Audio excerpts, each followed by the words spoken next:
इस पे रखो गाल इस तरह, गाल रखो इस पे। हाँ, आँख खोलो। शूटिंग में हम कभी भी आँख बंद नहीं करते हैं, ठीक है। शूटिंग में कभी भी आँख बंद नहीं करी जाती। आगे वाले हाथ से पकड़ो इसको ऐसे, ये अब इस ये गाल बनेगा, इसके अंदर देखो दिखाई दे रहा है, आँख खोलो, आँख खोलो, इसके अंदर देखो दिखाई दे रहा है, इसके अंदर से इस रिंग के अंदर देखो दिखाई दे रहा है।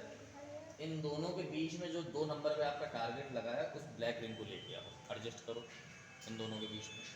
आया, आराम से एडजस्ट करो। आया, ट्रिगर छोड़ दो अभी।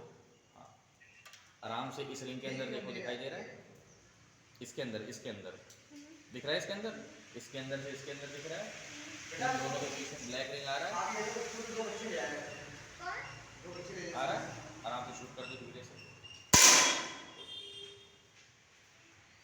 आपने इस पे दिखाई दे रहा है रिंग। ये भैया आप ही लगा लीजिए।